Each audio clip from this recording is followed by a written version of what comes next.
to the mirrorfootball.co.uk podcast with me, Steve Anglesey. I'm joined by the Daily Mirror's chief sports writer Oliver Holt and by ace reporter John Cross.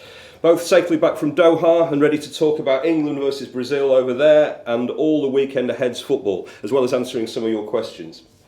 Let's start with the big game of the weekend, which is at Anfield. Ollie, given the high hopes for Liverpool and Man City in pre-season and the flying start that City got off to, which of these two teams do you think is going to finish above the other this season, and will either of them finish in the top four? Well, I think one of them will finish in the top four, and I think it might be City. I think you're right, there were high hopes for both of them. I think Liverpool are suffering a lot from the sale of Xabi Alonso, and I think all of us, a lot of Liverpool fans are saying, Xabi Alonso is getting better and better with every game he doesn't play. None of you were raving about him when he was actually at Anfield, and I think there's some truth in that. But, sometimes you don't realise what you've got till it's gone, and I think that's the case with Xabi Alonso, and I think particularly the effect that he had on Steven Gerrard and the freedom that he allowed Steven Gerrard to move forward, his loss has affected the dynamic of the team. That might change when Aquilani's playing better, but I don't think he's a substitute really for Alonso. So I think Liverpool are going to continue to struggle with that. And I think City have had a bit of a dip, but they've still only lost one game this season. They've got a lot of strength in depth. Robinho may or may not come back. It depends on what sort of frame of mind he comes back in, whether he stays fit, whether he goes to Barcelona. City insists that he won't go in the window. If they keep him till the end of the season, I think there's every chance that City will finish top four because a lot of the other top teams are struggling. And presumably they can look at who falls out of the Champions League, maybe even Liverpool, and try and do some extra business in January to maybe bring in a quality right back. I would suggest that they might need to bring in a quality left back as well after some of the performances of Wayne Bridge lately. John, your mirrorfootball.co.uk column appears online every Thursday, and this week you've been very critical of Shaun Wright-Phillips and his performance in Doha. I think he's been just as frustrating for City fans this season. Do you think that is the end for him now with Capello? And what do you think is wrong with him? Why is he a different player than the guy who played so freely and beautifully under Kevin Keegan before he was poached by Chelsea? Well, to be honest, the reason I've been so critical in my online column was simply because I think that Shaun Wright-Phillips has the talent, and the frustration for me was sort of watching the game was that down the right hand side for England, I think Wes Brown looked like a centre back playing at right back. And I thought he was exposed as not quite being good enough to play at right back for England, where possession is so much more important.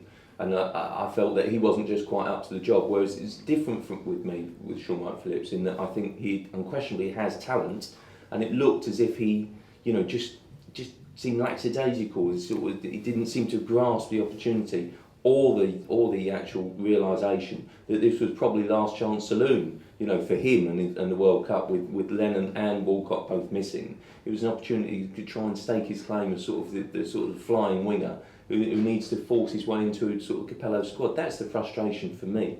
I still think there's deficiencies in his game, in that his crossing isn't great, his final pass isn't tremendous, and I think that says a lot really for a player who's changed sort of clubs for the total of in excess of £30 million. I think that's quite disappointing. But I think also with City this season, I think he's gone back to City, and whereas at City before he was maybe the big sort of fish there in the sort of small pond, if you like, in terms of the team-wise, I think no longer is he the star of the show, and I think perhaps that has impacted on his performance and his confidence as well. And I think really it needs a big sort of season for him, and I think he's been very disappointing so far. And I think, let's hope he sort of rises to the occasion for City at Anfield on Saturday, but he needs some big performances to kind of justify the hype and the sort of expectation on his shoulders, I think. I think that's true, and I also think that he's a player who looks at his best running into an open field. He's not somebody who's particularly gifted at taking players on, and he's not somebody who can put in a great cross, as we've already said. And the opportunities to run into an open 20 yards of space are very, very limited in international football. Yeah, also, no, he's absolutely. now City. He went from a position at City where he was getting 20 touches a game in great positions to Chelsea where he's maybe getting 5 or 6, and if it doesn't come off, they're not going to pass to him again. And he's come back to City where they've got an array of great players, and there's no need to just keep feeding it out to him. Would you take him, Ollie? Would he go to for the World Cup with you? No, not if Walcott and Aaron Lennon are fit. I think they'd be the two first choice wide right players. I think I'd find a place for Beckham as well. But no, I agree with John. I think he's infuriatingly inconsistent. And I mean, City had a wide player called David White. Do you remember him? He was fast. I mean, he was really fast, and he was great to watch. But he was. In a way, he was the same. If you put a ball over the top for him, he was absolutely electric. But he wasn't the same when he was running at somebody. And Shaun Wright-Phillips isn't either. And as you say, there are limited. It's fine even at Premier League level, maybe, but at international level, you're not going to get that many balls over the top because the defenders are too good. Defenders eat up those spaces at international level, and I think Shaun Wright-Phillips suffers because of that. I think he has got a lot of talent, but his final ball is massively inconsistent. And I just think that if Lennon and Walcott are fit, they will go ahead of him. And I think it was his last chance to really put himself in that mix in a big way, and he didn't take that chance. Now, obviously, we need Steven Gerrard to go and to be fit to South Africa. Does it worry you that he's coming back again this weekend? He's not played. He played 45 minutes at Birmingham to no great effect. I mean, can Liverpool turn it around? It just seems like that he's being thrown back in. Now there's talk of Torres playing as well, who was out till after Christmas a couple of weeks ago. Are they just rearranging the deck chairs on the Titanic here? Is there any way they can turn this around, Liverpool, or is this going to end with Benitez going or the Americans going? I just feel that they have to. Benitez has to sort of try, and play his best players. Sort of, and I'm afraid to say, I think he's gambling on two players there, Torres and Gerrard, too quickly, simply because he hasn't got the depth of squad, and I think that's the biggest problem for him. And I think, Gerrard is a wonderful player, and he's sort of one of those players that he's the player in the Premier League who I'd most love to take and sort of put him in the sort of, in your own team, isn't he? It's just absolutely fantastic to watch. And I can understand that he's so important to Rafa Benitez and also Rafa Benitez's future that he's going to try and rush him back. But, is a sort of a half-fit, Steven Gerrard what you're looking for, and also what you need in terms of performance against Manchester City on Saturday. I thought it was interesting actually that, slightly off the point, but just that Benitez did an interview this week with the Times, the first interview really that he's ever done, sort of exclusive as it were. I think it shows that he clearly feels the need to try and bolster his own position, and I think the fact that he's so desperate to get Gerrard and Torres back is an indictment, sadly, of the lack of depth in that squad. From an England point of view with Gerrard, I'm not worried about it too much at the moment. I think there's such, experience tells you there's such a long way to go in these World Cup years. I'd be worried if this was a situation in March and he was trying to rush him back, and you're one muscle tear away from Gerrard being out of the World Cup, or that horrific situation that we had with Rooney and we've had with Beckham in the past, where it's a will he, won't he, and that he's not going to be fully fit. But at the moment, you've got a thing in your head where you're thinking, well, actually, maybe it could be a good thing that players like Gerrard and Walcott are out, because it may mean that they're a bit fresher come the end of the season. Yeah. Let's move on to talking about Sunderland versus Arsenal, which I think is another interesting game, and I guess back to what we were saying before about Shaun Wright-Phillips. There's Darren Bent. Is Darren Bent finished now for England? Yeah, I think judging on his performance, on Saturday, probably really, certainly for this time, I think he's a player that I think actually gets a little bit misunderstood. And I'm to a degree, I'm quite a Darren Bent fan, because I think he can actually offers something different from the rest of the sort of strikers in and around the squad for me, because he can carry that line. He could perhaps be the lone striker. But I think on Saturday he just looked isolated and he didn't drop back enough. He was complaining, I think, about the lack of service. Well, you know, it's up to a striker to try and drive the service by making himself available, and I didn't think he did that at all well, and I think it was very unfortunate for him. But in his defence, he's such a prolific goal scorer at Premier League level. He really is, and I think it's partly perhaps his running style, almost his lackadaisical style, that makes fans think he's a bit frustrating, that he is a bit lazy, when actually I think if you look at what he puts in for the team, I think he offers a great sort of outlet, and I think he scores goals, and I think he's a little bit misunderstood for me, and I think he's always a threat, particularly goal-wise, you know, for whichever team he plays for. Look at his starts to sort of goals ratio. He's so prolific, and I think, you know, if he only could sort of translate that to sort of international level, then he'd be, you know, an absolute must for the squad. Unfortunately, history tells us that he can't, so that would suggest to me that he just falls short of international football for me. I mean, he didn't drop off particularly and look for the ball, did he? Until the second half, when he'd clearly been told to. Yeah, I mean, I think it was a difficult game. It was a good game for people to miss in some ways, that game, and I think it's slightly unfair to talk about, you know, Darren meant being finished with England. I just think that the World Cup is he's not had the best couple of years in terms of how his move to Spurs worked out and that kind of thing. And I think in terms of his rehabilitation, the World Cup's going to come just too soon for him, I think. And Capello said that after the game when he talked to the Monday newspapers. He didn't mention Darren Bent individually, but he just said for some of these players who played tonight, we're running out of time. You know, we haven't got, you know, it'd be nice to give them more experience and more chances, but we haven't really got any more chances now. We've got one friendly in March, have we? And then that's about it, really. And so I think it probably time has run out for Darren Bent for this World Cup, I think, after Doha. John, you see a lot of Arsenal, and you admire Arsene Wenger a great deal. When another Arsenal player gets injured and there's no credible veteran backup of any kind, is this, as much as we all love him and admire him, is this an indictment of the pig-headed way that he's running that club? Yeah, I think it's a real worry. Look, I mean, anyone who watches Arsenal, sort of follows Arsenal, could have really told him, and, you know, I hate to sound patronising to sort of someone who's a football managing genius, really, but I do think you could tell that Arsenal was short in key areas. You know, you sort of question the goalkeeper, sort of, you know, and it would have been good to have had a sort of a proper backup who would push Almunia rather than sort of just an emerging talent, as you know, as with Fabianski. There's no proper real centre-back cover because Senderos really, you know, is a player that is in limbo. He should have gone in the summer. It's just his time's come and gone. So it means that there's no backup for Gallas and Van Aalen. You know, they have to play every game. And I have to say, if either of them gets injured now, it's real crisis.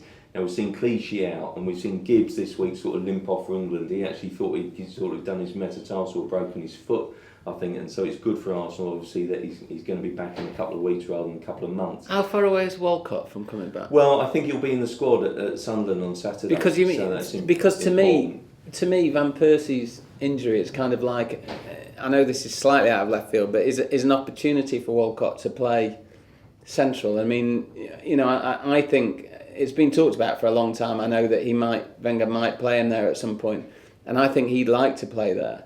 I just think Van Persie's absence might be an opportunity for him to have a go with him up there, and I mean, I think he could be quite a success there. Yeah, well, do you know, I think that's something they've discussed already, in that I think he'll probably be on the bench at Sunderland, but I think playing through the middle in the next Champions League game with pretty much qualification sewn up is something they've talked about, and I wouldn't be too surprised to see sort of Theo Walcott through the middle. I mean, he did a fantastic job there actually in the Champions League, when perhaps the football is a little less physical and it's a little bit more passing into feet, and also that might suit him playing through the middle against Steaua Bucharest a couple of years ago.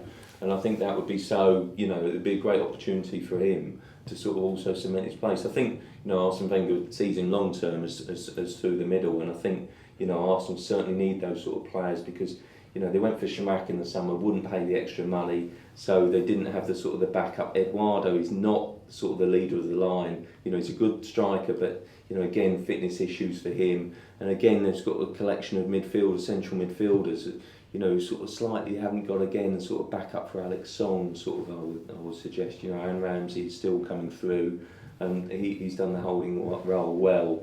But I'm not sure that really is him long term. So they just need a little bit more, I think, sort of balance in the squad. I think Arsene Wenger was talking recently about the nasty November, deciding whether they'll have enough players to challenge right throughout the season. And I think the next few games, might just tell us a little bit more about Arsenal's ambitions this season. Just time for a few questions from the readers now. Tim Brown in Halifax is the first one, and he is asking about what the heat was like in Doha. Were you guys enclosed in a press box, or were you out there sweltering with the rest of them? Is that why they looked so bad? I mean, I thought the whole game looked poor. It didn't look like a good advertisement for a World Cup there in 2022. Well, we were in the open air, but obviously we weren't sprinting up and down the pitch. But it was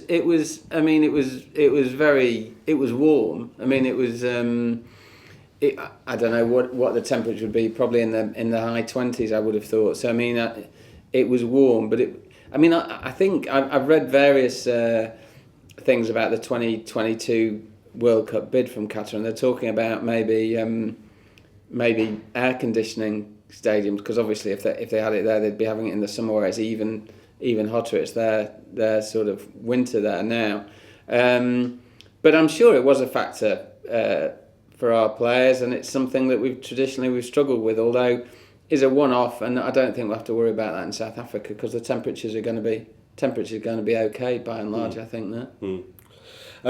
We've got one here from a guy called Brian in Manchester who's asking about the Gattuso to Manchester City story. Does that make any kind of sense to you? It's when they've got Nigel de Jong in there, maybe Vincent Kompany can play that position? if think you need, if you're going to sort of challenge for the top four, you need quality and strength in depth. And I think, one of the reasons why you get that is I think that, if you have a good competitive squad, even the players that are not playing spur on the players that are. And I think, that's just as important. I think there's a sort of strength in depth.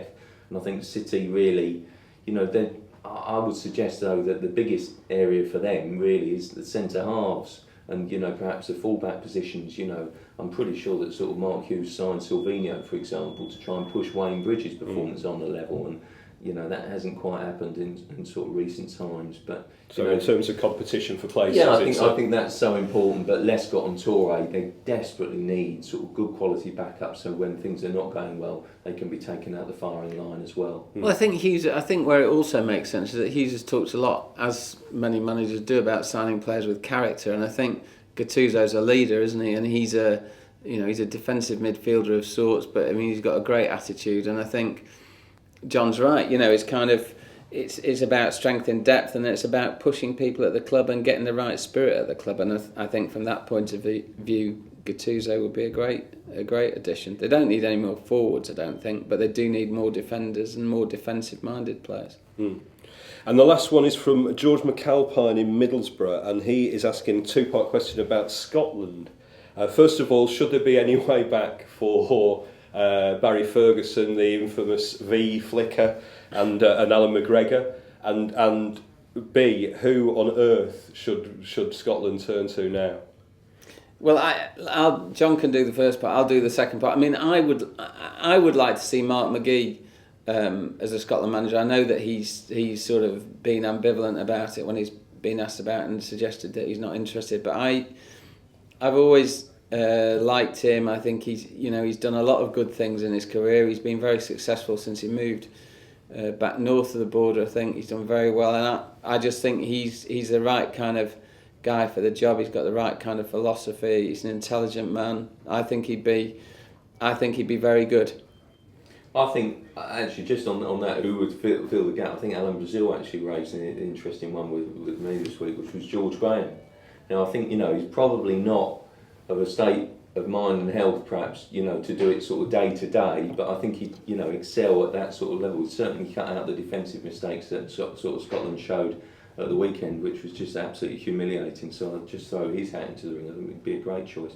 But also, I just think in terms of the players and the way back, I mean, I personally think, yes, it was extremely disrespectful, but they've said sorry, and I think sometimes that can be the hardest word. And I think at times you've just got to sort of bury the hatchet. And I think if they can get on with the new manager, I think then perhaps that is the way forward really, and just sort of try and I think it's been made pretty clear that their behaviour was totally unacceptable, totally wrong, and totally out of absolutely out of order. But I do think, at times, you've got to accept the apology. They've both said sorry, and I think they've both meant it. And I think, there has to be a way back, I think. Thanks very much to John Cross and to Oliver Holt. That's it for the mirrorfootball.co.uk podcast this week. We'll be joined by 2 more Mirror journalists next week, so please email any football questions for them to mirrorfootballstaff@mirror.co.uk. That's mirrorfootballstaff, all one word, at mirror.co.uk. And thanks for listening.